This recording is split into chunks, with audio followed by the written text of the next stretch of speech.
true scary encounters on the internet. The internet has become a part of our everyday lives, offering a world of possibilities, from finding long-lost friends to connecting with strangers. But sometimes, behind the anonymity of the screen, dark and terrifying encounters lurk, waiting to shatter the sense of safety that we often feel online. Here are 5 true and chilling stories of people who stumbled into horrors they never saw coming. Story 1. The Faceless Stranger in the Video Chat Room. It started as a typical late-night video chat with friends in an online forum. Emily, a 24-year-old college student, had long relied on these chats as a way to unwind after a grueling day of classes and assignments. The platform she frequented was a mix of casual conversation and gaming, a place where strangers from all over the world could come together for a few hours of distraction. Most of the time it was light-hearted banter, and once in a while she'd meet someone interesting, perhaps even make a friend. But tonight was different. Something about the room caught her attention. Scrolling through various chat rooms, Emily came across one that was labeled "No Rules, for Adventurous Souls Only." Her curiosity piqued. She hesitated for just a moment before clicking to join. It sounded like exactly what she was looking for, something new, a bit daring. She had always liked to push boundaries, just a little, and the anonymity of the internet allowed her to explore that side of herself. The room was nearly empty, save for one person.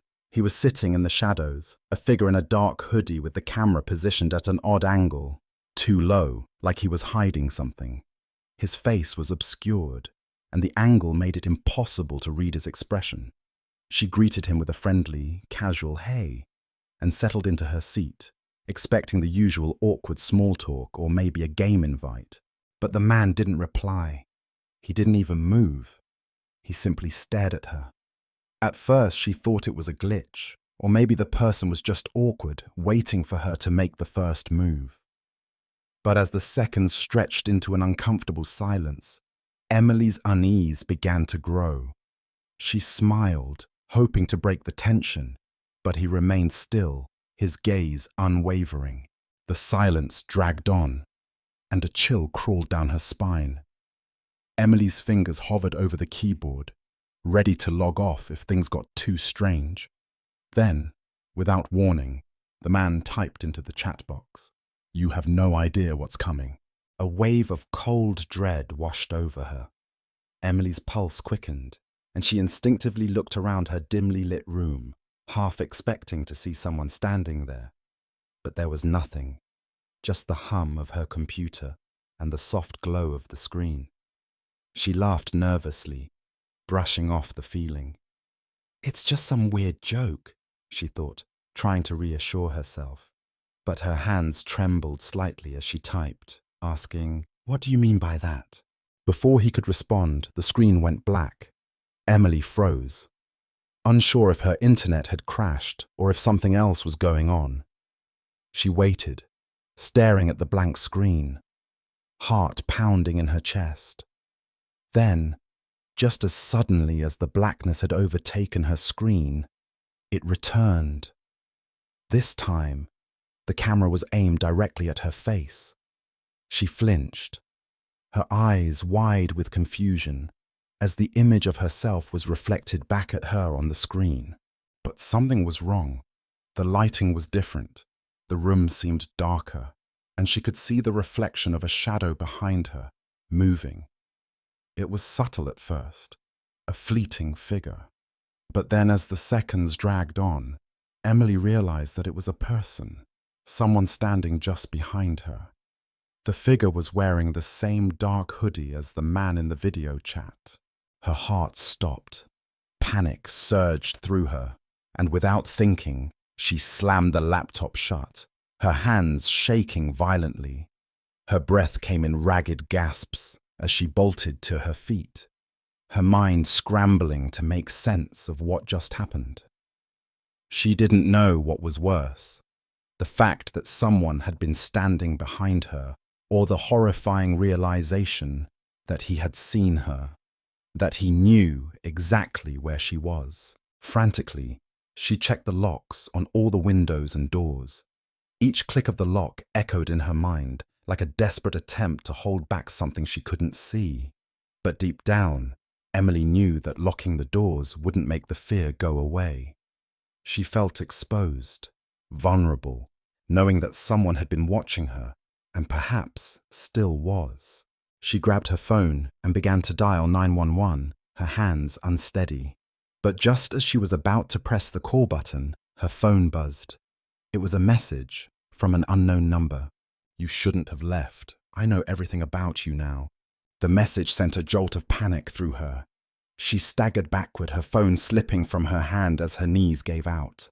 How could anyone know about her? How could they know where she was, what she had just done? She had barely left her room in weeks, only interacting with people online, behind the safety of a screen. And now, that very screen had become the source of her torment. Tears blurred her vision as she tried to make sense of the words, but they only deepened the fear inside her. Her mind raced back to the earlier part of the night. Could it have been someone from the chat room? No, that was impossible, wasn't it? But the evidence was clear. The man in the hoodie, the words he typed, the figure standing behind her. It was all too real, too personal. Desperate, Emily opened her laptop again, but the screen remained black. The usual light from the webcam was off, but a strange buzzing sound came from the device, like a faint hum, almost mechanical. She pulled the laptop closer, her hands trembling as she reopened the chat room. The man was still there. His profile picture was blank, just a dark shadow, but his name was still visible, Spectre. The message he had sent her was already gone, but in its place was something far worse. Another message, this time in bold, unsettling text. "You shouldn't have closed the door." At that moment, the sound of her front door creaked. It was subtle, but it was enough to make her freeze in place. Her stomach lurched. Her heart skipped a beat as she slowly turned her head, praying it was nothing. But when she reached the door, she saw that it was ajar. The lock had been tampered with. Terror gripped her chest, and she didn't hesitate. She grabbed her things, bolted out of the room, and ran down the hall to her roommate's room, banging on the door. But there was no answer. Panicking, Emily checked her phone for any missed calls, any messages, anything to explain the sudden silence. But then, her phone buzzed once more. It was another message from Spectre. "I'm not here to hurt you. I just wanted to see how long you would stay. You should have known I was always watching." Story 2. The Catfish Who Knew Too Much. Josh had always considered himself a realist when it came to online dating. At 32, he'd been through the cycle enough times. Match, chat, date, repeat. Sometimes it fizzled. Occasionally it got awkward. But nothing had ever truly shaken him. That changed the moment he met Sarah. They'd matched on a low-key dating app one night when he was up late working on a pitch deck. She wasn't just beautiful. She seemed grounded, intelligent, warm. Her photos were radiant and diverse. Walking a dog on the beach, sipping wine on a balcony, laughing with friends at a dinner table. But it was her messages that pulled him in. She seemed to really see him. Not in the usual flirty or superficial way most dating apps encouraged, but with depth, like she was peeling back the layers of who he was, piece by piece. The conversations began light-hearted. They joked about bad dates and shared their favorite binge-worthy shows. But within days, Sarah started asking more probing questions. Did Josh get along with his parents? Had he always wanted to be in marketing? What was his biggest fear growing up? She remembered tiny details, followed up on things he'd casually mentioned. Josh found it flattering at first. Most people barely remembered his job title. It felt like someone finally cared enough to ask. When they set a date to meet in person, Josh felt a nervous excitement he hadn't felt in years. He arrived early at the bar they'd chosen downtown. It was a cozy, ambient spot, with jazz humming softly through overhead speakers. He chose a booth near the window and ordered a drink, watching the door, waiting. When Sarah arrived, time seemed to stop, but not in the way he'd hoped. She wasn't the woman from the photos. She was older, mid-40s maybe, and the air around her was off. Her smile didn't reach her eyes, and when she said his name, her voice was lower than he imagined, flatter. "You must be Josh," she said. "You've been telling me everything for weeks." Josh felt his chest tighten. He tried to mask the confusion on his face, tried to remain polite, even as unease crept in. They sat, and the conversation turned from awkward to alarming. She began reciting things only close friends of his would know, memories from high school, nicknames his parents gave him as a kid, the exact layout of his old house. She even mentioned a scar he had behind his left knee, something that didn't come up in any conversation. He excused himself to go to the restroom, heart pounding, palms sweating. Instead of heading to the bathroom, he slipped through the rear door of the bar and disappeared into the night. That should have been the end of it, but it wasn't. Over the next few days, Josh received dozens of messages from new numbers, from blocked accounts. They weren't just creepy, they were intimate. Photos of his parents' house, a message that read, "Blue tie, important meeting today," sent moments after he left his building for work, wearing a blue tie. She knew things in real time. He deleted the app, changed his number, contacted the dating site. Nothing helped. Then one night, things escalated. Josh came home to his apartment after a late meeting. He threw his bag on the couch, turned on the light, and froze. His bedroom door was ajar. He lived alone. He approached it cautiously, every nerve in his body lit up. The room looked untouched, except for one thing. His nightstand drawer was open, and sitting on top of it was a small envelope. Inside was a photo, taken from outside his window. It showed him asleep in bed. The timestamp in the corner showed it had been taken 3 nights prior. Josh's stomach dropped. He didn't sleep that night. Instead, he went through everything, locks, cameras, windows, trying to figure out how anyone could have gotten that close. The next morning, he took the photo to the police. They said they'd investigate, but admitted it would be difficult without knowing who Sarah really was. When he showed them the messages, one officer raised an eyebrow. "These weren't just collected through social media," he said. "This is someone who's been watching you for a while." That night, Josh stayed with a friend across town. He tried to clear his mind, distract himself with TV, conversation, anything. But as he stepped outside to grab some air around 1 a.m., his phone buzzed. A new message. "Why are you hiding from me, Josh? You looked different tonight. Tired. Maybe you miss me." Josh's throat went dry. He looked around the dark street, his eyes scanning the shadows, the parked cars, the windows above. He couldn't see anyone, but someone was there. The following week, Josh moved out of his apartment, got a new number, changed jobs. He wanted to start over. For a while, things were quiet. But sometimes, late at night, he still receives emails from unfamiliar addresses. No threats, no names. Just one line, over and over again. "You've been telling me everything for weeks." And now he double-checks every lock. He covers his webcams. And he never, never trusts a beautiful smile online again. Story 3. The Discord hacker who took control. Tom had always felt at home online. He was a night owl by nature, spending countless hours after midnight gaming with a tight-knit group of friends on Discord. For him, it wasn't just about the games, it was the ritual, the camaraderie, the escape. In real life, Tom was quiet, reserved. Online, he was confident, competitive, and known as Razor, a sharp-witted player who never missed a beat. One Friday night, after a grueling week at his IT job, Tom logged in for what he thought would be another round of late-night matches. A new notification popped up, an invitation to a private server titled Endgame Alpha. The invite was from a user named Spectre. It wasn't a name Tom recognized, but the server was oddly connected through one of his mutual friends.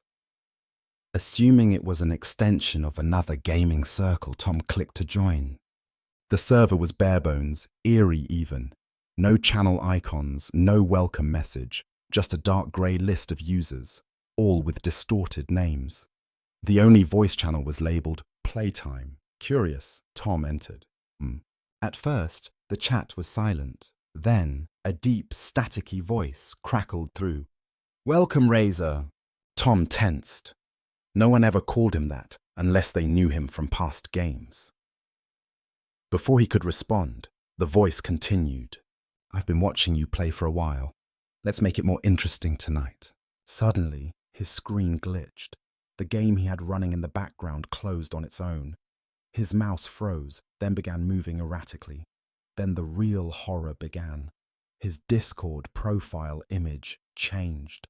Not to anything random, but to a picture of him sitting at his desk, taken from behind. Tom spun around, heart pounding. No one was there. But when he looked back at the screen, the image was now a live feed. His webcam was on. He never turned it on. His voice cracked when he tried to speak. "Who are you?" The voice replied calmly. "Someone who knows you better than you know yourself." That night marked the beginning of a nightmare. Over the next few days, Tom's online world unraveled. First, his Steam account was hacked. Purchases he didn't make. Messages sent to friends he hadn't spoken to in months. Then his Instagram was filled with bizarre images. Photos of static-filled TVs. Screenshots of old conversations he didn't remember having. Even one of his childhood home. A place he hadn't visited in years. Then came the emails. At first, they were vague. Warnings. But then one arrived with a file attached. It was a video, a screen recording of his bank account dashboard, his balance, his recent transactions, even the routing number, all exposed. Terrified, Tom wiped his hard drives, reset every password, and filed a police report. But nothing seemed to help. Every time he thought it was over, Spectre reappeared. Through messages, corrupted files, strange pop-ups on his screen. And always the same phrase appeared. Still watching, still waiting. He unplugged his webcam, even covered it with tape. He ditched his desktop and switched to a new laptop, hoping a fresh start would put distance between him and whatever this was. But that hope was short-lived. One night, weeks later, after nearly a full day without any signs of Spectre, Tom returned from a quick trip to the store and noticed something off.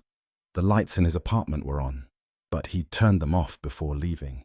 The air inside was colder than usual. When he stepped into his bedroom, he froze. His new laptop was open. On the screen was a Word document. It simply read, "I don't need your permission to be here anymore." Underneath was a list of files, personal documents, scans of his ID, passwords he'd only written down on paper. Panic surged through him. He grabbed the laptop and yanked the plug from the wall, breathing heavily as he paced the room. Then the real shock came. The next morning, his phone buzzed. A message from a friend, someone he hadn't spoken to in years. "Dude, are you okay? What's going on with your stream?" Tom didn't stream, but when he checked, he saw it. His Twitch account, long inactive, was live. He clicked the link, heart in his throat. It was a live feed of his apartment, his bedroom, his kitchen, even the hallway outside, all from different angles, different cameras, but none of them were his. The chat was flooded with viewers, some laughing, others disturbed. Dozens of usernames scrolling by, reacting in real time. Tom immediately ended the stream, deleting the account, but it was too late. His privacy was shattered. He was a show, a character in someone else's game. The police tried tracing the IP addresses but found nothing. Whoever Spectre was, he was skilled. Too skilled. Weeks passed. Tom abandoned all social media. He sold his tech, moved cities, and tried to disappear. He used burner phones, kept off the grid. But no matter how far he went, he still couldn't shake the feeling that he was being watched. Then one morning he received a letter. No return address. Inside was a single USB stick and a note. "You were my favorite level. Let me know when you're ready to play again." Tom never plugged in the USB. He threw it in the river and walked away. But he knows deep down, this game isn't over. It never really was. Story 4. The hidden camera in the hotel room. Mia had always been the planner of her group.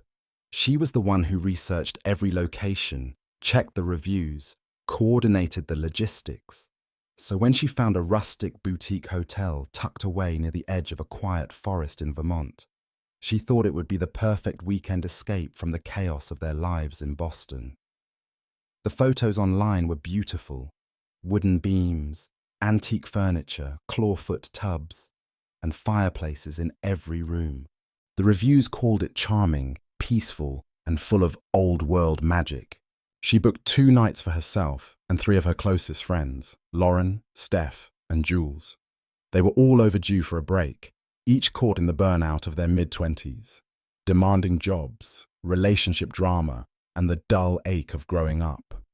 This was supposed to be their reset, a memory to laugh about over wine for years to come. When they arrived late Friday afternoon, everything felt perfect. The air was crisp with the scent of pine. The front desk was quaint and unattended, with a small bell and handwritten welcome note instructing them to check in with the innkeeper at the cafe across the gravel path. The woman who greeted them was friendly but quiet, almost too quiet. Her eyes lingered a moment too long when she handed Mia the room key, an old brass one with a worn red ribbon tied around it. Mia's room was beautiful in that deliberately aged way. The wallpaper was faded with floral vines, the bed frame was cast iron, and an old record player sat in the corner next to a small collection of vinyls. Yet, despite its charm, something felt off. Mia couldn't explain it. Maybe it was the silence, or how the room seemed a little too curated, like a movie set waiting for the actors to arrive. She brushed it off. They were just tired from the drive. But as she unpacked her bag and explored the space, her curiosity grew. She passed by a large oil painting above the dresser, an eerie, dark-toned landscape, and noticed something behind the canvas. A glint, barely visible, but enough to catch her eye. Carefully, she lifted the corner of the painting from the wall. There, tucked into a carved-out cavity in the wood paneling, was a tiny black camera. It was on. Her pulse spiked. For a moment, she just stared at it, hoping she was wrong. But there was no mistaking it. The red LED blinked steadily, recording. She yanked it out, hands shaking, and backed away. Her friends laughed when she told them. "Maybe it's part of some old security system," Steph said. "This place is ancient," Lauren added. "You're just letting all those true crime podcasts mess with your head." Mia didn't argue. She didn't want to be the buzzkill, but the fear settled into her like a weight. That night, after drinks in town, they returned to the hotel, tipsy and giggly. The others passed out one by one, but Mia stayed awake. She couldn't shake the feeling that they weren't alone. She opened her laptop and started searching. Hidden camera detection tricks, signs of surveillance, forums about sketchy hotels. But then, out of habit, she checked her email. There was a new message in her spam folder. No subject line, just a link. She knew better. She clicked it anyway. What opened was a live stream. Her room. Their room. Footage from earlier in the evening, from the exact camera she had found. There they were, laughing, dancing, talking about old memories. Steph trying to do a cartwheel and knocking over a lamp. Every second of their private, silly, intimate weekend was being broadcast. And they weren't alone in the stream. Comments rolled in fast, in languages she didn't recognize. Some were laughing, some were disturbing. There were usernames she couldn't pronounce, and one that kept appearing over and over. Watcher 3. Mia's stomach turned. She slammed her laptop shut and shook the others awake, this time panicked, her voice sharp enough to break through their drunken haze. Someone's watching us. They gathered around her laptop as she reopened the stream. But the feed was gone, the page was dead, the comments erased. It was as if it had never existed. They went to the front desk, but no one was there. No one answered the bell. They pounded on the cafe door where they had met the innkeeper, but the lights were off. There was no phone number, no emergency contact. The inn felt suddenly deserted. They decided to leave. It didn't matter that it was past 2 a.m. or that they were exhausted. Mia drove. The others stayed silent, tense, watching the trees blur past. Once back in the city, Mia contacted the police. They said they'd look into it, but the officer seemed doubtful. You found a camera, sure, but where's the footage? Where's the stream now? She didn't have an answer. The email was gone. Deleted. The spam folder, empty. Later that week, she received another email, this time to her work address. No subject, no message, just a photo of her, standing at the foot of her bed, taken from inside her apartment. She moved 3 weeks later, got a new laptop, changed her email, her number, everything. But sometimes she still feels it, that sensation of being observed. She hasn't stayed in a hotel since, and every time she walks into a new room, she looks behind every mirror, every vent, every painting, just in case someone's watching again. Story 5. The Virtual Stalker in the Chat Room. Sarah had always found comfort in the quiet corners of the internet. Online chat rooms, though old school by modern standards, were her little escapes, spaces where anonymity felt freeing rather than dangerous. By day, she was a freelance illustrator working from home in a small apartment in Portland.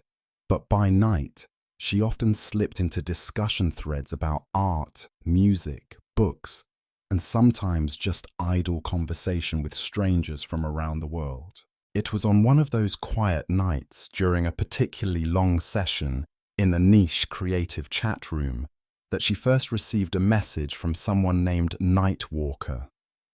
His tone was friendly at first, casual, even respectful. He complimented a comment she'd made in a thread about digital painting and followed up with a question about her technique. Sarah appreciated the interest. Most users barely noticed her input. They chatted about software, favorite artists, and the struggles of freelancing. But over the next few nights, NightWalker started becoming a regular. He always seemed to log in right after her, like he was waiting. At first, she thought it was coincidence. Plenty of users had their routines. But then the tone of his messages subtly shifted. "You look so pretty tonight." Sarah froze when she read it. She hadn't posted a photo. Her username didn't include her real name. She was careful online, always had been.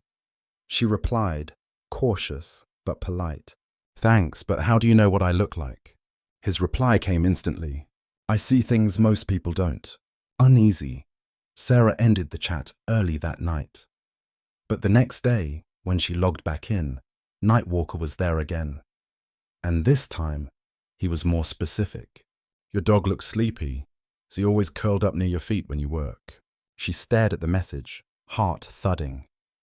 Her dog, Leo, a small golden terrier mix, was indeed asleep by her feet. There was no webcam active, no photos online, no way he should have known that. Still trying to rationalize it, Sarah assumed it was a lucky guess. She closed the window, logged off, and told herself she was overreacting. But when she received a text later that night, an anonymous number with the message, "Don't be scared, I'm just keeping you company," she felt the fear settle deep in her chest. The texts became more frequent, vague at first, then detailed. He knew her routines, her favorite coffee shop, the brand of cereal she bought. One morning, she found a note tucked under her windshield wiper. "You parked crooked today, but it's okay. I fixed it for you." She hadn't even noticed her car was parked crooked. Terrified, she went to the police. They listened, took notes, and advised her to block the number, change her email, and stay offline. She followed every instruction, changed passwords, wiped her chat room profiles, stopped working by the window. She even moved Leo's bed away from the front door. But the messages kept coming. A week later, after trying desperately to move on, Sarah received a package. It was unmarked, no return address.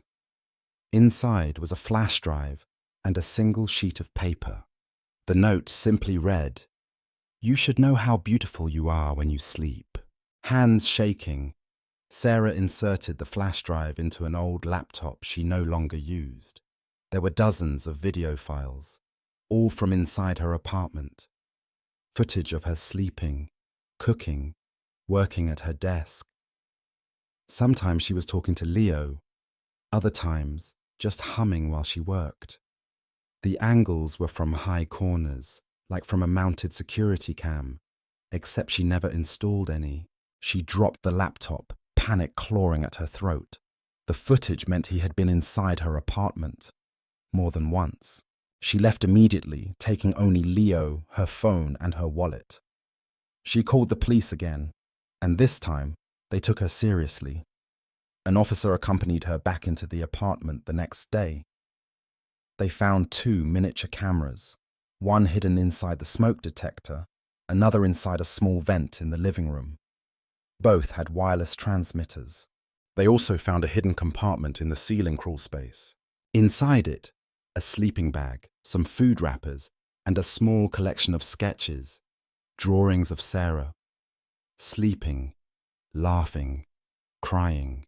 There were no fingerprints, no DNA. Whoever he was, NightWalker had been living above her for weeks, maybe longer, watching her, listening to her, studying her. She moved across the country within a month, changed her name, changed her job, abandoned every online profile she'd ever created. It took everything she had to build a new life from the ashes of that experience. But sometimes, late at night, when the wind taps against the windows just right, Sarah still lies awake, staring into the dark corners of her new home. She refuses to connect online with strangers anymore. The digital world that once gave her connection now only echoes with shadows and memories. And sometimes, just sometimes, when her phone buzzes in the quiet, she hesitates to look. Because what if it's him? What if he's still watching? Conclusion. The story of Sarah, and so many others like hers, is not just a chilling tale of digital terror, but a sobering reminder of the thin line between connection and vulnerability in the online world. The internet offers us the illusion of control, of safety behind screens and usernames. But that illusion can be shattered in an instant. Her experience teaches us that anonymity cuts both ways. While it may protect us, it can also empower those with darker intentions. We must be cautious with what we share, with who we trust, and with how we let strangers into our digital and personal lives. This story isn't just a warning, it's a call to awareness. It urges us to reclaim our boundaries, to trust our instincts, and to speak up when something feels wrong. Because safety in the digital age isn't just about firewalls and passwords. It's about knowing that your privacy is worth defending, and that you are never overreacting when your safety, your space, and your peace of mind are at risk.